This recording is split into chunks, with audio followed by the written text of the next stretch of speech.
Que lo sepa Edmundo trae para ti el podcast.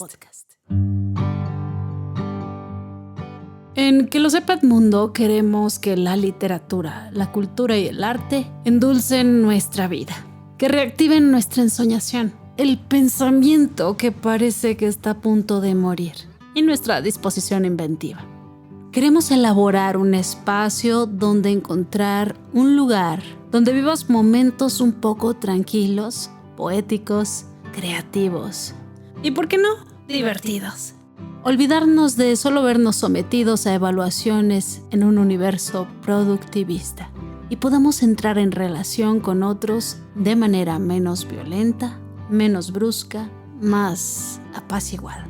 Y es que alguien tiene que poner de moda el volver a educarnos, porque quien busca en el conocimiento construye un sentido. Quien busca en el conocimiento encuentra puntos de referencia, aclara lo incomprensible y transforma las tristezas en ideas. Porque somos animales poéticos, narrativos, sedientos de palabras, de historias, de imágenes que estén a la altura de lo que vivimos, para que cuando el miedo se haga presente y el odio no esté lejos, nos educamos porque el mundo parece estar a punto de fragmentarse y con él nosotros. El conocimiento nos permite tener alguna noción de lo que nos espera, pero sobre todo nos da acceso a otra dimensión que hace más habitable este mundo que parece tan caótico, pero que llamamos real. El conocimiento nos da abrigo, nos da un espacio íntimo, nos ofrece un horizonte. En Que lo sepa Edmundo pretendemos crear un espacio para viajar, para que cuando retornes de este viaje, reencuentres mejor el mundo después de haberlo olvidado. Que te permitas regresar sintiéndote menos perdido. Queremos ser un espacio balsámico, una especie de remedio, porque educarnos es también un tratamiento que muchos hemos olvidado seguir. Cada uno de nosotros tenemos derecho al saber, tenemos derecho a la información, tenemos derecho a la metáfora, a lo imaginario, a la belleza bajo múltiples formas para nutrir nuestros sueños, para nutrir nuestros pensamientos y nuestra creatividad. En este viaje del saber que estamos a punto de arrancar, te invitamos no a repararte, sino a transformarte, porque reparar sugiere regresar al estado anterior, porque deseamos retornar a lo más profundo de nuestro ser, donde la violencia resentida y el sufrimiento sabemos que entorpecen y nos alejan de nuestro horizonte. El conocimiento es la antiempalizada, la fuerza, el movimiento reencontrado de la lontananza ilimitada que abren las palabras. Nos inducen a otra dimensión completamente distinta a la que nos encontramos. Abandonamos la brutalidad de lo real. Y puede que haya otros objetos que también abran estos accesos, pero el conocimiento lo hace de manera excelente, como anota Camus al referirse indirectamente a aquella biblioteca municipal que visitaba de niño. Lo que contuvieran esos libros en el fondo poco importaba. Lo que importaba era lo que sentía al entrar a la biblioteca del saber, donde no veía las paredes de libros negros, sino un espacio y unos horizontes múltiples que, no bien traspasado el umbral, los arrancaban de la vida estrecha del barrio. Yo tengo una pequeña gran biblioteca de la cual necesito compartir con alguien. Y ese alguien eres tú que me estás escuchando. Porque la biblioteca de alguien, ya sea que conste de 10 volúmenes o de 5,000, está compuesta de sus sueños. Al tocar esos libros, nosotros podemos internarnos en sus territorios más íntimos. Los sueños de una persona están en esos libros. Es un anverso absoluto que requerimos todos los días para que nuestros deseos encuentren a dónde ir. Eso que nos hace dormir, que nos hace soñar. Y más que someter a niños, adolescentes o adultos que me escuchen a discursos muy aburridos sobre los beneficios del saber y de la lectura, te invito a acudir a este espacio y que lo veas como un lugar donde tomar un respiro, donde experimentar tal vez una transfiguración, La idea de que la lectura puede ayudarnos a nuestro bienestar es muy antigua. No han dejado de ser observados a lo largo de los siglos. Para mí, la lectura, el estudio, ha sido el supremo remedio contra el hastío de la vida, pues no ha habido pesar que una hora de lectura no me haya quitado. Pensemos en el papel que jugaron la lectura o los recuerdos literarios para tantos deportados a los campos de concentración nazi, o para quienes sufrieron el confinamiento stalinista.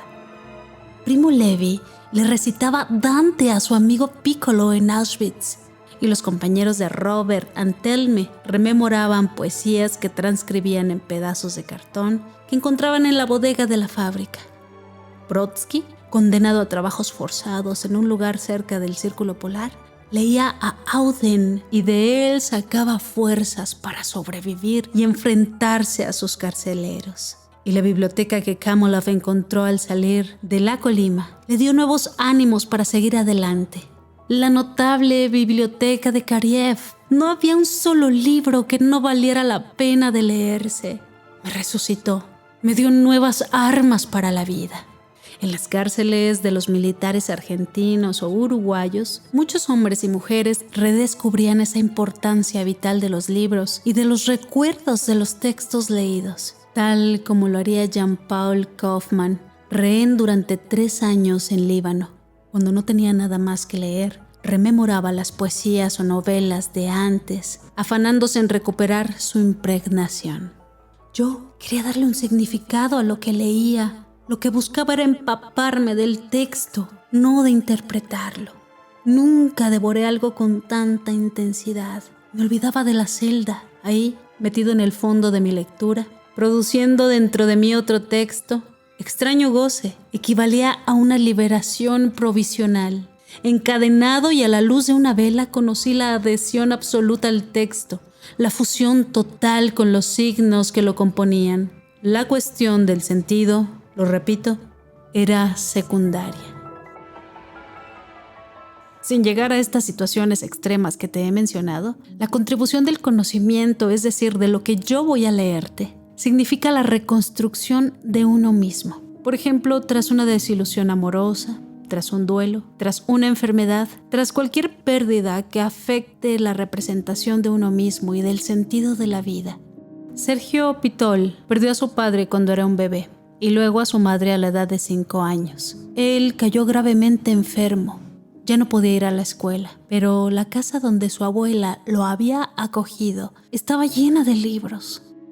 Mi abuela leía sin parar y yo atrapaba todo lo que caía en mis manos. A los 12 años descubrí La guerra y la paz y cesó mi enfermedad.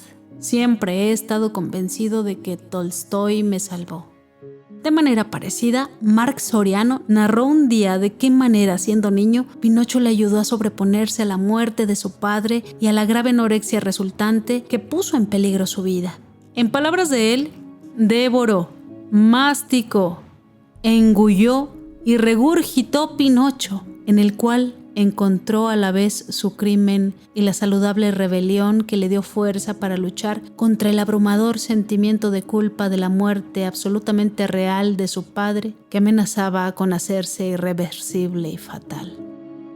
Ahí es donde podemos ver hasta qué punto en ocasiones una obra nutre literalmente una vida o tan solo una contribución. Laur Adler, quien refiriéndose a la muerte de su hijo declaró: «Si no me quité la vida, fue porque casualmente me topé con Un dique contra el Pacífico», de Margarite Duras, que encontré en una casa alquilada para el verano. Aquel verano yo acababa de pasar por una de las pruebas de las que uno cree que nunca podrá reponerse. Me consta que un libro, al trocar mi tiempo por el suyo, el caos de mi vida por el orden del relato, me ayudó a recuperar el aliento y a visionar un futuro. La feroz determinación y la inteligencia del amor que manifiesta la muchacha de Un dique seguramente contribuyeron mucho a lograrlo.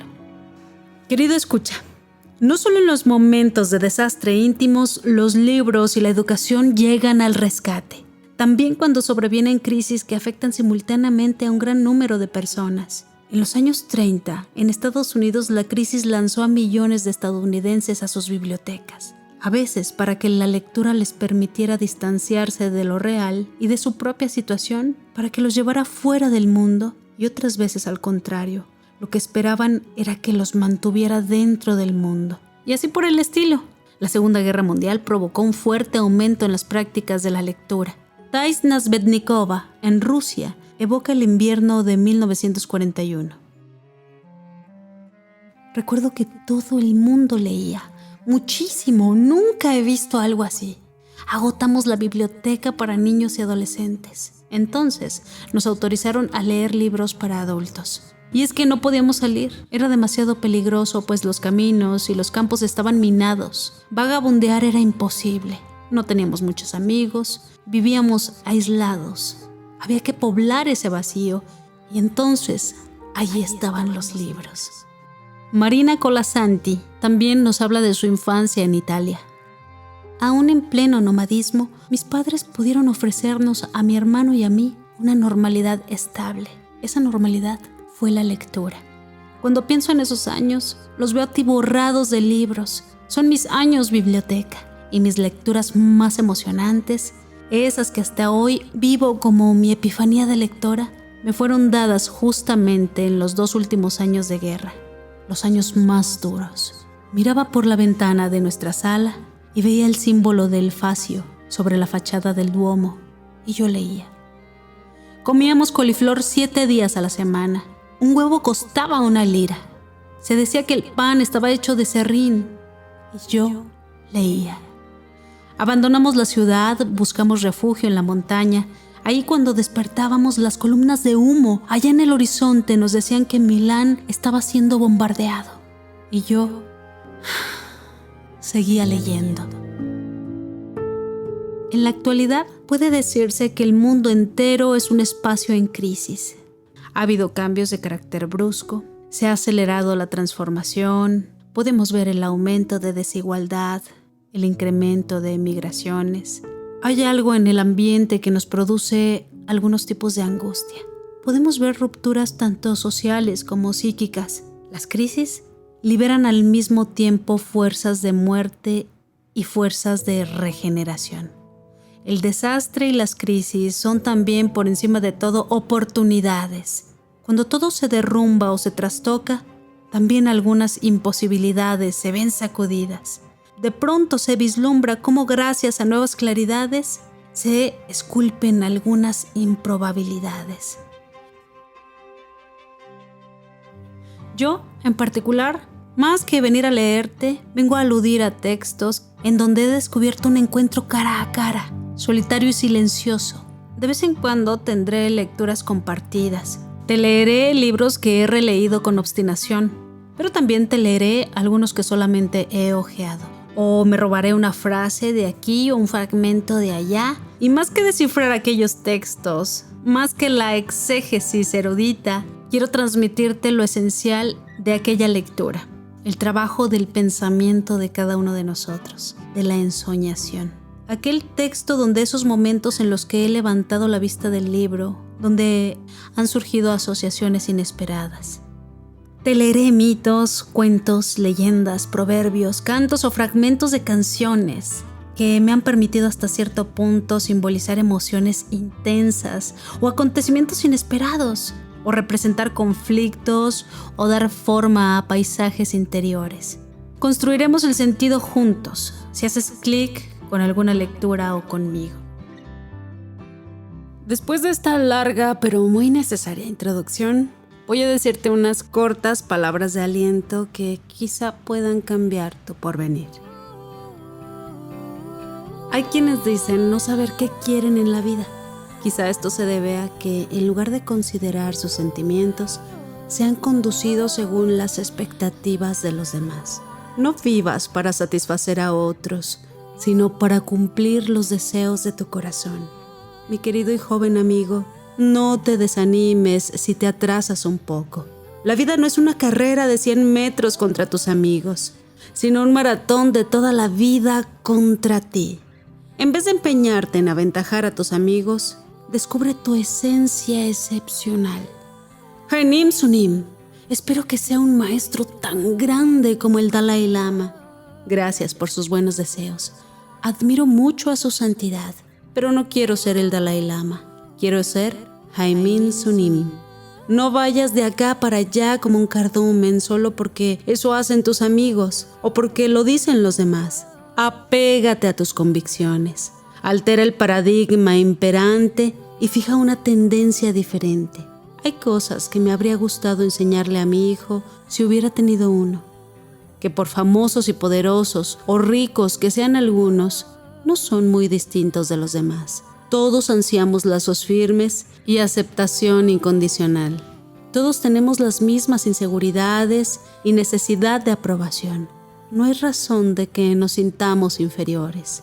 Si educas a un hijo, recuerda esto. Es válido que se desempeñe bien en un área y no tan bien en otra.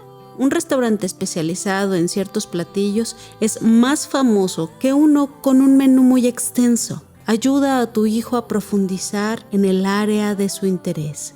Inteligencia no es sacar puros dieces y obtener altas calificaciones en un examen de admisión. También es ser capaz de empatizar con los demás y entender cómo se sienten. Desde muy temprana edad se induce a algunos niños a competir, preocuparse de lo que sus padres dirán y temer el juicio de sus amigos. Hazles saber a tus hijos que es bueno que gocen de la vida. Ayúdales a descubrir en sí mismos talentos que no pueden medirse. Respétalos para que sepan qué se siente ser respetado. ¿Por qué en la preparatoria no se enseñan las habilidades esenciales para la vida? Como cocinar, llevar un noviazgo, vigilar tu peso, ser financieramente responsable, levantarte después de un revés, estar atento a tus pensamientos y emociones. En lugar de forjar un currículum solo para conseguir trabajo, disfruta el proceso de aprender algo nuevo. No lo hagas nada más por el fin, disfruta también de los medios. Cuando se trata de adquirir una nueva habilidad, hay dos tipos de personas. Uno prefiere estudiar primero la máquina de escribir, mientras que el otro comienza por oprimir las teclas. A uno le gusta dominar primero la gramática de la lengua extranjera, mientras que el otro aprende sobre la marcha y usa el lenguaje corporal si es necesario. En términos generales, el segundo tipo aprende más rápido que el primero porque no teme a cometer errores. Nunca estamos preparados del todo. La vida es una aventura en la que aprendemos y maduramos.